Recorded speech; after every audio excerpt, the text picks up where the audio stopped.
Sulphuric acid ഉപയോഗിക്കുന്നു, distil water ഉപയോഗിക്കുന്നു, 1 hour 10 minutes run ചെയ്യുന്നു. ഇംപ്രൂവ് ചെയ്തിട്ടുള്ള lead selenium alloy automatic grid casting മെഷീനിൽ ഫർണസിൽ മെൽറ്റ് ചെയ്തതിനു ശേഷം അടുത്ത സ്റ്റേജ് എന്ന് പറയുന്നത് ആസിഡ് ഒഴിച്ച് ചാർജിങ് ആണ്.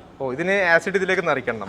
F0 എന്ന് വന്നിരിക്കുന്നത് പാലക്കാട് ജില്ലയിൽ കഞ്ചിക്കോട് ഇൻഡസ്ട്രിയൽ ഏരിയയിലാണ്. ഫ്യൂസ് ബാറ്ററീസ് എന്ന ഒരു കമ്പനിയിലാണ് വന്നിട്ടുള്ളത്. ഇവിടെ ഞാൻ വരാൻ കാരണം ബാറ്ററി നിർമ്മിക്കുന്ന ആ നിർമ്മാണ രീതി ഒന്ന് കാണുന്ന വലിയൊരു ആഗ്രഹം. നമ്മളെല്ലാവരും ഉപയോഗിക്കുന്നുണ്ടല്ലേ, ഇതെങ്ങനെ നിർമ്മിക്കുന്നു എന്ന് നമുക്കൊന്ന് കാണണമല്ലോ. അങ്ങനെ വന്ന് അന്വേഷിച്ചപ്പോഴാണ് ഫ്യൂസ് ബാറ്ററീസിനെ കുറിച്ച് അറിഞ്ഞത്. MD ശ്രീകാന്ത് സാറെ വിളിച്ചു, കാര്യങ്ങൾ സംസാരിച്ചു. ഇവിടെ വരാനും ഇവിടെയുള്ള കാര്യങ്ങളൊക്കെ ഷൂട്ട് ചെയ്ത് നിങ്ങളിലേക്ക് എത്തിക്കാനുള്ള അനുമതി തന്നിട്ടുണ്ട്. എന്താണ് ഈ ഒരു കമ്പനിയിൽ നടക്കുന്നത് എന്നുള്ള വിശേഷങ്ങൾ നമുക്ക് കാണാം. നേരെ കമ്പനിയുടെ അകത്തേക്ക്. ഫ്യൂസ് ബാറ്ററീസ് കമ്പനിയുടെ ക്വാളിറ്റി മാനേജർ ആയിട്ടുള്ള മുകുന്ദാട്ട് മുന്നേ ഞാനിപ്പോൾ മുകുന്ദാട്ട് ഞാനിവിടെ വരാൻ കാരണം ഒത്തിരി കമ്പനികളിൽ പല പ്രൊഡക്ഷനും ഞാൻ എൻ്റെ വ്യൂവേഴ്സിലേക്ക് ഞാൻ എത്തിച്ചിട്ടുണ്ട്. ആദ്യമായിട്ടാണ് ഒരു ബാറ്ററി നിർമ്മിക്കുന്ന ഒരു കമ്പനിയിലേക്ക് ഞാൻ വരുന്നത്. ഇവിടെ നിങ്ങൾ ഉപയോഗിക്കുന്ന റോ മെറ്റീരിയൽ എന്താ വരുന്നത്? ലെഡ് ആസിഡ് ബാറ്ററിയിലെ മെയിൻ റോ മെറ്റീരിയൽ എന്ന് പറയുന്നത് ലെഡ് സെലിനിയം അലോയ് എന്നാണ്. അത് ബാർ രൂപത്തിലാണ് വരുന്നത്. ബാർ എന്ന് പറയുമ്പോൾ ഇതേപോലെ ഉണ്ടാവും. ഈ കാണുന്നത് ഇത് നല്ല വെയിറ്റ് ഉണ്ടോ? 20 kg ആണ്. 20 കിലോ വരുന്നുണ്ട്. അവിടെ വെച്ച് ഓക്കെ. ഇതിവിടെ കൊണ്ടുവന്നതിന് ശേഷം ലെഡ് അലോയ് വന്നതിന് ശേഷം നമുക്ക് കെമിക്കൽ ലാബുണ്ട്.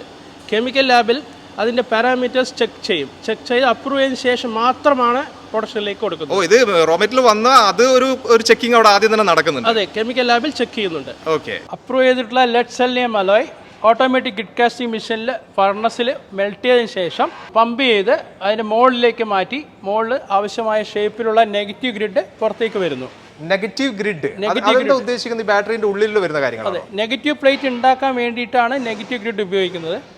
അത് ഒരൊറ്റ ഓപ്പറേറ്റർ മാത്രം മതി ഇതിന്റെ വേസ്റ്റേജസ് ഒക്കെ വരുന്നത് റിട്ടേൺ ആയിട്ട് ഫർണസിലേക്ക് തന്നെ പോകുന്നു. വേസ്റ്റേജ് നമ്മൾ പ്രത്യേകം ഒരാൾ എടുത്തിട്ട് ഫർണസ് കൊണ്ടുപോയിടേണ്ട ആവശ്യമില്ല. അത് റിട്ടേൺ ഇതേപോലെ അങ്ങോട്ട് തിരിച്ചു പോകുന്നുണ്ട്. അതെ, പിന്നെ ഇത് കൗണ്ട് ചെയ്യാൻ വേണ്ടിയിട്ട് നമുക്കൊരു പ്രത്യേക സെറ്റപ്പ് തന്നെ ആ മെഷീനിലുണ്ട്. ഇതിന്റെ കൂടെ തന്നെ വരുന്നുണ്ട്. അതായത് ഇത് താഴെ വന്ന് ഇവിടെ സെറ്റ് ആയതിനു ശേഷം ഇത് എടുത്തിട്ട് ഇവിടുന്ന് കൗണ്ട് ചെയ്യുന്ന ഇപ്പൊ നമ്മൾ കാണുന്നത്. കൗണ്ട് ചെയ്യേണ്ട ആവശ്യമില്ല, ജസ്റ്റ് അവിടെ അതിന്റെ ഒരു സെറ്റപ്പ് ഉണ്ട്, കറക്റ്റ് ആയിട്ട് വെച്ച് കൊടുത്താൽ മതി. അത് നമുക്ക് മാറ്റി ഉപയോഗിക്കാൻ ചെയ്യാം. നേരെ നമുക്ക് അടുത്ത സ്റ്റേജിലേക്ക് ഇത് കൊണ്ടുപോകാൻ സാധിക്കും. ഇതിപ്പോ നമ്മൾ കണ്ടത് നെഗറ്റീവ് ഗ്രിഡ്. അതിനുശേഷം പോസിറ്റീവ് ഗ്രിഡ്. നമുക്ക് പോസിറ്റീവ് ഗ്രിഡ് ഉണ്ട്. ഓക്കെ, പോസിറ്റീവ് ഗ്രിഡിന്റെ മെഷീനാണ് ഈ കാണുന്നത് അല്ലേ? ബാറ്ററിയിലെ പോസിറ്റീവ് പ്ലേറ്റ് ഉണ്ടാക്കാൻ വേണ്ടിയിട്ട് പോസിറ്റീവ് ഗ്രിഡ് ഉണ്ടാക്കണം. അതെ, അതിന് വേണ്ടിയിട്ട് നമുക്ക് ഇമ്പോർട്ട് ചെയ്തിട്ടുള്ള ഒരു മെഷീൻ ഉണ്ട്. ഇമ്പോർട്ട് ചെയ്തിട്ടുള്ള മെഷീനിൽ നമുക്കൊരു പ്രത്യേകത എന്ന് വെച്ച് കഴിഞ്ഞാൽ സ്കില്ലിന്റെ ആവശ്യമേ ഇല്ല. അപ്രൂവ് ചെയ്തിട്ടുള്ള ലെഡ് സെലിനിയം അലോയ് ഫർണസിലേക്ക് വരുന്നു. ഫർണസിൽ നിന്ന് മോട്ടോർ വഴി പമ്പ് ചെയ്ത് മോൾഡിലേക്ക് പോകുന്നു. മോൾഡിൽ നിന്നും പോസിറ്റീവ് ട്യൂബുലാർ ഗ്രിഡ് പുറത്തേക്ക് വരുന്നു. ഇതാണ് പോസിറ്റീവ് ഗ്രിഡ് എന്ന് പറയുന്നത് അല്ലേ? അതെ, ട്യൂബുലാർ ഗ്രിഡ്. അങ്ങനെയാണോ ഇതിന് ഈ ഒരു പേര് വന്നിരിക്കുന്നത്? അതിനാണ് ട്യൂബുലാർ ബാറ്ററീസ് എന്ന് പറയാൻ കാരണം ഇതാണ്. അപ്പൊ ഇത് ചെയ്തതിനു ശേഷം ഇത് എങ്ങോട്ട് പോകും? ഇത് കഴിഞ്ഞതിന് ശേഷം ഇത് നമുക്ക് റണ്ണർ കാര്യങ്ങളൊക്കെ ഉണ്ടാവും. അത് കട്ട് ചെയ്യാനായിട്ട് ഒരു കട്ടിംഗ് മെഷീൻ അവിടെ ഉണ്ട്. കട്ടിംഗ് മെഷീൻ ഉപയോഗിച്ച് നമുക്ക് ആവശ്യമായ ലെങ്ത്തിൽ കട്ട് ചെയ്ത് മാറ്റാം. അത് കറക്റ്റ് ആയിട്ട് കട്ട് ചെയ്തെടുക്കാം. ഇവിടെ നിന്ന് നമ്മൾ നേരെ ഫില്ലിംഗ് സെഷനിലേക്ക് പോകുന്നു. ഫില്ലിംഗ് സെഷനിൽ വരുന്നത് നമ്മൾ ട്യൂബുലാർ ഗ്രിഡിൽ ട്യൂബുലാർ ബാഗ് ഇൻസർട്ട് ചെയ്യുന്നു. ആവശ്യമായ ലെങ്ത്തിൽ കട്ട് ചെയ്തിട്ടുള്ള ട്യൂബുലാർ ബാഗ് നമ്മൾ ഉപയോഗിക്കുന്നു. ഓവർഹെഡ് ഫില്ലിംഗ് മെഷീൻ ആണ് ഇതിനു വേണ്ടി ഉപയോഗിക്കുന്നത്. ജെന്യൂൻ ലെഡ് സബ് ഓക്സൈഡ് ആണ് ഉപയോഗിക്കുന്നത്. 99.97% പ്യൂരിറ്റിയുള്ള ലെഡ് സബ് ഓക്സൈഡ് ഉപയോഗിക്കുന്നത്. ഓവർഹെഡ് ഉപയോഗിക്കുന്നതുകൊണ്ട് തന്നെ കൂടുതൽ വെയിറ്റ് അതിൽ നമുക്ക് ആഡ് ചെയ്യാൻ പറ്റുന്നു. കൂടുതൽ മെറ്റീരിയൽ നമുക്ക് ലെഡ് ട്യൂബുലാർ ബാഗിൽ നമുക്ക് ഉപയോഗിക്കാൻ പറ്റുന്നു. അതിനുശേഷം വൈബ്രേഷൻ കൂടെ ഉണ്ട് ഇതിനകത്ത്. ഇവിടെ വരുന്നത് നമ്മൾ ഈ ഒരു ട്യൂബുലാർ ബാഗിലേക്ക് ഈ ഒരു പൗഡർ നിറയ്ക്കുകയാണ്. ട്യൂബുലാർ ബാഗിലേക്ക് പൗഡർ നിറയ്ക്കും. ഇതും ലെഡ് തന്നെ, ലെഡിന്റെ പൗഡറാണ് ഉദ്ദേശിക്കുന്നത്. അതെ. ഇത് എത്ര എണ്ണം വെച്ചിട്ട് സെറ്റ് ചെയ്യണം? ഒരു 20 എണ്ണം അറ്റ് എ ടൈമിൽ നമുക്ക് ചെയ്യാൻ പറ്റും. ഇൻസേർട്ട് ചെയ്തിട്ട് നമുക്ക് വൈബ്രേറ്റ് ചെയ്ത് ഫില്ല് ചെയ്ത് പുറത്തിറക്കാൻ പറ്റും. ഈ ഒരു ബാഗിന് എന്ത് മെറ്റീരിയൽ യൂസ് ചെയ്യുന്നത്? പോളിയസ്റ്റർ യാൺ എന്ന് പറയുന്ന മെറ്റീരിയലാണ് ഉപയോഗിക്കുന്നത്. ഓവൻ ടൈപ്പ് ഉണ്ട്, നോൺ ഓവൻ ടൈപ്പ് ഉണ്ട്. നമ്മൾ അത് കൂടെ ഇവിടെ നമ്മുടെ ലാബിൽ ചെക്ക് ചെയ്ത് അപ്രൂവ് ചെയ്തതിന് ശേഷം മാത്രമാണ് പ്രൊഡക്ഷൻ ഉപയോഗിക്കുന്നത്. ഇതിന്റെയൊക്കെ ക്വാളിറ്റി ചെക്കിംഗ് നടക്കുന്നുണ്ട്, ഇവിടെ നടക്കുന്നുണ്ട്. ഫില്ലിംഗ് കഴിഞ്ഞതിന് ശേഷം നമുക്ക് അതിന്റെ കൃത്യമായ വെയിറ്റ് എത്ര വേണമെന്നുള്ളതുണ്ട്. അതെല്ലാം നോക്കുന്നു. ബോട്ടം സപ്പോർട്ട് വെച്ചിട്ട് അത് നമ്മൾ ഇൻസെർട്ട് ലോക്ക് ചെയ്യുന്നു. ഇനി ഈ പൗഡർ പുറത്തേക്ക് പോകാതിരിക്കാൻ വേണ്ടിയിട്ടാണ് ഈ ഒരു ലോക്ക് ഇവിടെ ലോക്ക് ചെയ്ത് കൊടുക്കുന്നു. ഇതിന് നേരെ എവിടത്തേക്ക് കൊണ്ടുപോകുന്നത്? നേരെ നമ്മൾ പിക്ലിംഗ് പ്രോസസ് ഉണ്ട്. പിക്ലിംഗ് പ്രോസസ് എന്ന് പറയുന്നത് ഈ ഫിൽഡ് പ്ലേറ്റ്സുകളെല്ലാം ഓവർനൈറ്റ് ഡൈല്യൂട്ട് സൾഫ്യൂരിക് ആസിഡിൽ നിറച്ച് വെച്ചിട്ട് പിറ്റേ ദിവസം രാവിലെ വന്ന് നമ്മൾ ആ പ്ലേറ്റ് എടുത്ത് വാഷ് ചെയ്ത് ഓപ്പൺ ക്യൂറിംഗ് ആൻഡ് ഡ്രൈയിങ്ങിന് വിടുന്നു. പിക്ലിംഗ് ചെയ്യുന്ന സമയത്ത് എയർ സർക്കുലേഷന് വേണ്ടിയിട്ട് നമ്മൾ കംപ്രസർ എയർ നമ്മൾ വിട്ട് കൊടുത്തിട്ട് അത് നമ്മൾ മിക്സ് ആവാൻ വേണ്ടിയിട്ട് ആസിഡ് മിക്സിംഗ് സംഭവിക്കാനും ട്യൂബുലാർ ബാഗ് അകത്തേക്ക് ആസിഡ് പെനിട്രേറ്റ് ചെയ്യാൻ വേണ്ടിയിട്ട് നമ്മൾ കംപ്രസർ എയർ ഉപയോഗിച്ചിട്ടാണ് നമ്മൾ ആ പിക്ലിംഗ് പ്രോസസ്സ് കംപ്ലീറ്റ് ആവുന്നത്. പിക്ലിംഗ് കഴിഞ്ഞതിന് ശേഷം നമ്മൾ തീർച്ചയായിട്ടും പ്ലേറ്റ് എല്ലാം വാഷ് ചെയ്യുന്നു. ആസിഡ് പ്രൂഫായിട്ട് വാഷ് ചെയ്തതിന് ശേഷം ക്യൂറിംഗ് പ്രോസസ്സ് ഉണ്ട്. ക്യൂറിംഗ് പ്രോസസ്സ് എന്ന് പറഞ്ഞാൽ നമുക്കൊരു ഹ്യൂമിഡിറ്റി ചേമ്പർ ഉണ്ട്. ഹ്യൂമിഡിറ്റി ചേമ്പറിൽ നമ്മൾ 95% ഹ്യൂമിഡിറ്റി മെയിൻറ്റെയിൻ ചെയ്യാൻ വേണ്ടിയിട്ടുള്ള സെറ്റപ്പൊക്കെ ഉണ്ട്. 45 ഡിഗ്രി ടെമ്പറേച്ചറിൽ 36 hours നമ്മളത് ചെയ്യുന്നു. നാച്ചുറൽ ഡ്രൈയിങ് പ്രോസസ്സുണ്ട്, ഓവൻ ഡ്രൈയിങ് പ്രോസസ്സുണ്ട്. നമ്മുടെ റിക്വയർമെന്റ് അനുസരിച്ച് നമുക്ക് ചെയ്യാൻ പറ്റും. അതിനുശേഷം അത് ready for next stage. Okay. അപ്പോൾ അതിൻ്റെ ഇടയിൽ നമ്മൾ മാറ്റിവെച്ചൊരു കാര്യം ഉണ്ടായിരുന്നു, നെഗറ്റീവ് ഗ്രിഡ്. നെഗറ്റീവ് ഗ്രിഡ് വന്നിട്ട് നമുക്ക് മറ്റൊരു രീതിയിലുള്ള ആക്റ്റീവ് മെറ്റീരിയൽ അഡിഷനാണ് നടക്കുന്നത്. ഇപ്പൊ നമ്മൾ കണ്ട പോസിറ്റീവായിട്ട് യാതൊരു ബന്ധവുമില്ല. വേറെ തന്നെ ഒരു രീതിയാണ്. അതിനകത്ത് വന്നിട്ട് നമുക്ക് മിക്സിംഗ് മെഷീൻ ഉണ്ട്. സിഗ്മ മിക്സർ ആണ് അതിനുവേണ്ടി ഉപയോഗിക്കുന്നത്. സിഗ്മ മിക്സറിൽ ഈ ജെനുവിൻ ലെഡ് സബോക്സൈഡ് കൂടാതെ എക്സ്പാൻഡേഴ്സ് ഉപയോഗിക്കുന്നു, സൾഫ്യൂരിക് ആസിഡ് ഉപയോഗിക്കുന്നു, ഡിസ്റ്റിൽ വാട്ടർ ഉപയോഗിക്കുന്നു. 1 hour 10 minutes റൺ ചെയ്തതിന് ശേഷം നമ്മൾ അടുത്ത ടെമ്പറേച്ചറും അതിൻ്റെ പാരാമീറ്റേഴ്സ് എല്ലാം ചെക്കിംഗ് ചെയ്യാനുണ്ട്. അതെല്ലാം ചെക്ക് ചെയ്ത് പാസ് ചെയ്തതിന് ശേഷം ഡംപ് ചെയ്ത് പേസ്റ്റിംഗ് പ്രോസസ്സിലേക്ക് പോകുന്നു. പേസ്റ്റിംഗ് പ്രോസസ്സ് എന്ന് പറയുന്നത് നമുക്ക് ഒരു 1 side വഴി നമ്മൾ ഗ്രിഡ് ഫീഡ് ചെയ്യാൻ പറ്റുന്നു. ഹോപ്പറിൽ പേസ്റ്റ് നമ്മൾ ആഡ് ചെയ്യുന്നു. മെഷീൻ റൺ ചെയ്യുന്നതോട് കൂടിയിട്ട് ഈ നെറ്റ് പോലുള്ള നെഗറ്റീവ് ഗ്രിഡിൽ പേസ്റ്റ് ആഡ് ആവുന്നു. നമുക്ക് അതിൻ്റെ വെയിറ്റുകളൊക്കെ നമുക്ക് അഡ്ജസ്റ്റ് ചെയ്യാൻ പറ്റും. ആവശ്യമായിട്ടുള്ള വെയിറ്റ് മെയിൻറ്റെയിൻ ചെയ്തുകൊണ്ട് പുറത്തേക്ക് പ്ലേറ്റ് വരുന്നു. എഗൈൻ അത് ക്യൂറിംഗ് ചേമ്പറിലേക്ക് പോകുന്നു. ഇവിടെ ഇതും നമ്മൾ ക്യൂറിംഗ് ചേമ്പറിലേക്ക് മാറ്റുന്നു. അപ്പോൾ ഇത് രണ്ടും കഴിഞ്ഞു, അതായത് പോസിറ്റീവിന്റെയും കഴിഞ്ഞു, നെഗറ്റീവിന്റെ രണ്ട് ഗ്രിഡിന്റെയും ഇത്രയും കാര്യങ്ങൾ കഴിഞ്ഞു.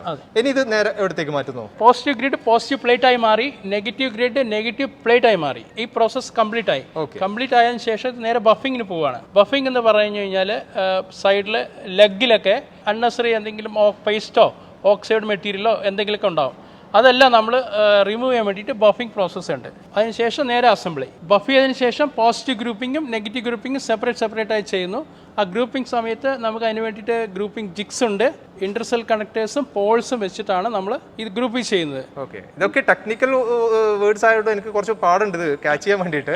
എന്നാലും ഇത് രണ്ടും രണ്ട് ഭാഗത്തായിട്ട് ഇത് സെറ്റ് ചെയ്തുകൊണ്ടിരിക്കുകയാണ്. അത് പോസിറ്റീവ് ഒരു ഭാഗത്താണുള്ളത്, നെഗറ്റീവ് ഒരു ഭാഗത്താണുള്ളത്. അതെ. ഓക്കെ, ഇവിടെ നിങ്ങൾ ചെയ്തെടുക്കുന്ന ബാറ്ററികൾ എത്ര വരെയുള്ള ആ ഒരു ബാറ്ററികളെ നിങ്ങൾ ചെയ്തുകൊണ്ടിരിക്കുന്നത്?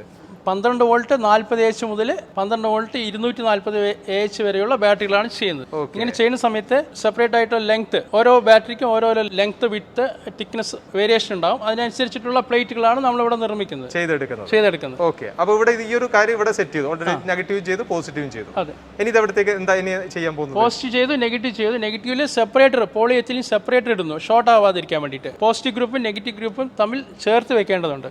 ഓക്കെ, അത് ചേർത്ത് വെക്കുന്ന സമയത്ത് ടച്ച് ആയിട്ട് അതിന് പ്രശ്നം വരാതിരിക്കാൻ വേണ്ടിയിട്ടാണ് ഈ ഒരു എക്സ്ട്രാ ഒരു കവറിംഗ് കൊടുക്കുന്നത്. പോളിയെത്തിലിൻ സെപ്പറേറ്റർ ഉപയോഗിക്കുന്നു. 6 സെല്ലുണ്ട്, 6 സെല്ലിലും ഓരോ ഗ്രൂപ്പ് ഇറക്കി വെക്കുന്നു. ഈ കണ്ടെയ്നർ പോളിപ്രൊപ്പിലീൻ കണ്ടെയ്നർ ആണ്. കണ്ടെയ്നർ നമുക്ക് ഹോൾ ചെയ്യാൻ വേണ്ടിയിട്ട് നമുക്ക് ഹോൾ പഞ്ചിങ് മെഷീൻ ഉണ്ട് നമുക്ക്. ഓക്കെ, അപ്പോൾ 6 സെല്ലിലും 6 കമ്പാർട്ട്മെന്റ് ഉണ്ട്. ഓരോ കണ്ടെയ്നറിലും 6 കമ്പാർട്ട്മെന്റ് നമ്മൾ ഹോൾ ചെയ്ത് ഓരോ സെല്ല് ഇറക്കുക ചെയ്യുന്നത്. ഈ ഹോള് എന്തിനാണെന്ന് വെച്ച് കഴിഞ്ഞാൽ നമുക്ക് ഇന്റർസെൽ വെൽഡിംഗ് ചെയ്യാൻ വേണ്ടിയിട്ടാണ്, കണക്ട് ചെയ്യാൻ വേണ്ടിയിട്ടാണ്. അതിനുവേണ്ടി ഇന്റർസെൽ വെൽഡിംഗ് മെഷീൻ ഉണ്ട് നമുക്ക്. ഇന്റർസെൽ വെൽഡിംഗ് കഴിഞ്ഞതിന് ശേഷം നമ്മൾ അതിന്റെ സ്ട്രെങ്ത് ചെക്ക് ചെയ്യാനായിട്ട് ഷിയർ ടെസ്റ്റർ എന്ന് പറയുന്ന ഒരു മെഷീൻ നമുക്ക് ഉണ്ട്. ഷിയർ ടെസ്റ്റിംഗ് എന്ന് പറഞ്ഞു കഴിഞ്ഞാൽ മൊത്തത്തിൽ 8 kg പ്രഷർ അപ്ലൈ ചെയ്തിട്ടാണ് നമ്മൾ ഇതിന്റെ സ്ട്രെങ്ത് ചെക്ക് ചെയ്യുന്നത്. അപ്പോഴും ഇത് പൊട്ടിപ്പോവില്ല. അതിനുശേഷമാണ് ഹീറ്റ് സീലിംഗ് എന്ന് പറഞ്ഞൊരു പ്രോസസ്സ് വരുന്നത്. ഹീറ്റ് സീലിംഗ് മെഷീൻ ഉണ്ട്. കണ്ടെയ്നറിന് മുകളിൽ ലിഡ് വെച്ച് നമുക്ക് സീൽ ചെയ്യേണ്ടതുണ്ട്. അതിന് വേണ്ടിയിട്ടുള്ള മെഷീനാണ് നമുക്ക് ഈ കാണുന്നത്. സീലിംഗ് എന്ന് പറയുന്നത് കണ്ടെയ്നറും ലിഡും തമ്മിൽ ഫ്യൂസ് ചെയ്ത് ചേർക്കുക ചെയ്യണം, ഒറ്റ കമ്പോണൻ്റ് ആയിട്ട് മാറും. അതിനുശേഷം നമുക്ക് അടുത്ത സ്റ്റേജ് എന്ന് പറയുന്നത് എയർ ചെക്ക് ചെയ്യണം. എയർ വെളിയിൽ പോകാൻ പാടില്ല. എയർ വെളിയിൽ പോയി എന്ന് പറഞ്ഞു കഴിഞ്ഞാൽ ആസിഡ് ലീക്കുള്ള സംഭവങ്ങളൊക്കെ ഉണ്ടാവും. ഇത് ലിഡ് കംപ്ലീറ്റ് സീൽ ചെയ്ത് കഴിഞ്ഞാൽ പിന്നെ ഒട്ടും എയർ പുറത്തേക്ക് പോകാത്ത രീതിയിലായിരിക്കണം സീലിംഗ്.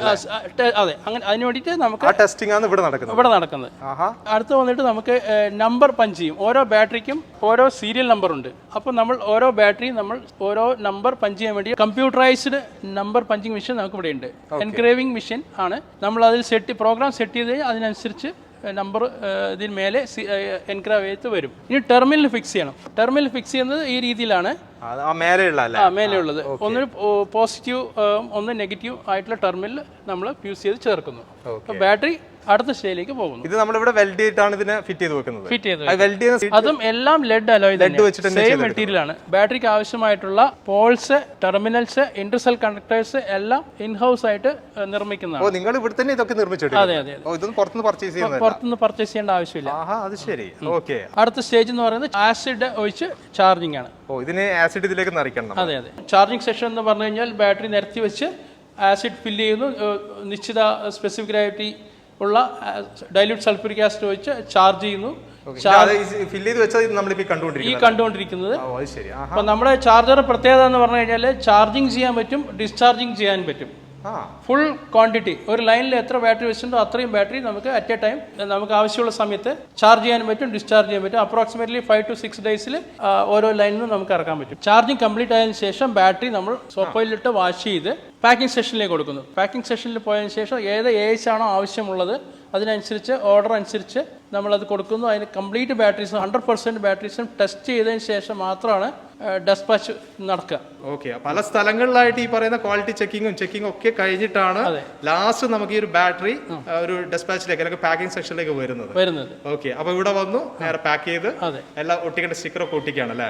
സ്റ്റിക്കറൊക്കെ ഒട്ടിച്ചിട്ട് നേരെ പുറത്തേക്ക് പോകും. ഇപ്പൊ നമ്മൾ ബാറ്ററി ഉണ്ടാക്കി എടുക്കുന്നതിന്റെ പ്രോസസ് കംപ്ലീറ്റ് കണ്ടു. ഇതിലേക്ക് ചോദിക്കാനുള്ളത് ഇപ്പൊ ഏറ്റവും കൂടുതലായിട്ട് നമ്മൾ വന്നുകൊണ്ടിരിക്കുന്ന ഒരു ബാറ്ററി എന്ന് പറയുന്നത് ഈ ലിഥിയം ബാറ്ററികൾ നല്ല രീതിയിൽ വന്നുകൊണ്ടിരിക്കുന്നുണ്ട്. അതും നമ്മൾ ഈ ഒരു ബാറ്ററിയായിട്ടുള്ള വ്യത്യാസം എന്തൊക്കെയാണ് വരുന്നത്? ലെഡ് ആസിഡ് ബാറ്ററീസിൽ 85% മെറ്റീരിയൽ റിക്കവറബിൾ ആണ്, 15% പ്ലാസ്റ്റിക് മെറ്റീരിയലാണ് ഉള്ളത്. ആ പ്ലാസ്റ്റിക് മെറ്റീരിയൽ കൂടെ നമുക്ക് നെക്സ്റ്റ് ഐറ്റം ആയിട്ട് കൺവേർട്ട് ചെയ്യാൻ പറ്റുന്ന മെറ്റീരിയലാണ് ഇവിടെ ഉപയോഗിക്കുന്നത്. അതായത് നമുക്ക് റീസൈക്കിൾ ചെയ്യാൻ പറ്റും. കംപ്ലീറ്റ് റീസൈക്കിളബിൾ ആണ് ഇത്. ലിഥിയത്തിന്റെ കേസിൽ ഇനിയും ടെക്നോളജി അപ്ഗ്രേഡ് ആയിട്ട് വരേണ്ടതുണ്ട്. ഇത് എവിടെയൊക്കെ ഉപയോഗിക്കുന്നത്? സോളാർ ഫീൽഡിലുണ്ട്, ഇൻഡസ്ട്രിയൽ ആപ്ലിക്കേഷൻ, ഇൻവെർട്ടർ ആപ്ലിക്കേഷൻ. നിങ്ങളുടെ കമ്പനിയുടെ ഫ്യൂസ് ബാറ്ററീസിന്റെ ലൈഫ് എത്രയാണ് പറയുന്നത്? 5 to 8 years ലൈഫ് സ്പാൻ നമുക്ക് കൊടുക്കാൻ പറ്റും. മെയിൻറ്റെയിൻ ചെയ്യുകയാണെങ്കിൽ 10 to 12 years വരെ ഓടിയ ബാറ്ററികൾ നമുക്ക് അനുഭവമുണ്ട്. ശരി. അത്രയും ലൈഫ് കിട്ടുന്ന രീതിയിലാണ് ഇതിന്റെ ബാറ്ററിന്റെ ഈ പ്രോസസ് ഒക്കെ വരുന്നത്. തീർച്ചയായിട്ടും. എവിടെയൊക്കെ ഇപ്പം ഈ ഒരു പ്രോഡക്റ്റ് അവൈലബിൾ ആണ്? നമുക്ക് കേരളത്തിൽ മാത്രമാണ് നിങ്ങൾ ചെയ്യുന്നത്? കേരളത്തിൽ എല്ലാ ജില്ലകളിലും ഉണ്ടോ? കേരളത്തിലും തമിഴ്നാട്ടിലും നമ്മളിപ്പോ ഫോക്കസ് ചെയ്തിരിക്കുന്നത്. കേരളത്തിൽ നമുക്ക് എല്ലാ ടൗണുകളിലും എല്ലാ ജില്ലകളിലും ഇപ്പം ഓൾറെഡി ഫ്യൂസിന്റെ അവൈലബിൾ ആണ്. ഡീലേഴ്സ് ഇപ്പം പുതിയ ഡീലേഴ്സ് നിങ്ങൾ വിളിക്കുകയാണെങ്കിൽ അവർക്ക് പുതിയ ഡീലേഴ്സിനൊക്കെ ഇത് കൊടുക്കാൻ നിങ്ങൾ റെഡിയാണോ? തീർച്ചയായിട്ടും. കമ്പനി അവരുമായിട്ടുള്ള ഒരു ടേംസ് ആൻഡ് കണ്ടീഷൻ പ്രകാരം നമുക്ക് കൊടുക്കാൻ കഴിയും. എത്രയാണ് ഫ്യൂസ് ബാറ്ററീസിന്റെ വിശേഷങ്ങൾ. ഇവിടെ വരാനും ഇവിടെയുള്ള കാര്യങ്ങളൊക്കെ നിങ്ങളുടെ മുന്നിലേക്ക് എത്തിക്കാൻ സാധിച്ചിട്ടുണ്ട്. ശ്രീകാന്ത് സാർ നല്ലൊരു കാര്യം തന്നെ ചെയ്യില്ല. കാരണം ഈ ഒരു പ്രൊഡക്ഷൻ കാണണം എന്നെനിക്ക് വലിയൊരു ആഗ്രഹമുണ്ട്. പല കാര്യങ്ങളും നിങ്ങളുടെ മുന്നിലേക്ക് എത്തിക്കാനാണ് ഞാൻ ശ്രമിച്ചുകൊണ്ടിരിക്കുന്നത്. പലതും അന്വേഷിച്ചുകൊണ്ടിരിക്കുകയാണ്. അങ്ങനെ ഫ്യൂസ് ബാറ്ററീസിലേക്ക് വന്നു. കൂടുതലായിട്ട് എന്തെങ്കിലും കാര്യങ്ങൾ ഈ ഫ്യൂസ് ബാറ്ററീസുമായിട്ട് നിങ്ങൾക്ക് അറിയണമെന്നുണ്ട് തീർച്ചയായിട്ടും നിങ്ങൾ വിളിക്കാം കേട്ടോ. നമ്പർ ഞാൻ ഡിസ്ക്രിപ്ഷനിൽ ആഡ് ചെയ്യുന്നുണ്ട്. വിളിക്കാൻ നിങ്ങൾ സംസാരിക്കാം. ഈ ഒരു വീഡിയോ ഇവിടെ വെച്ച് നിർത്തുകയാണ്. അടുത്ത ദിവസം ഒരു അടിപൊളി വീഡിയോ ആയിട്ട് നിങ്ങൾ മുന്നിലേക്ക് വരാം. Okay, by.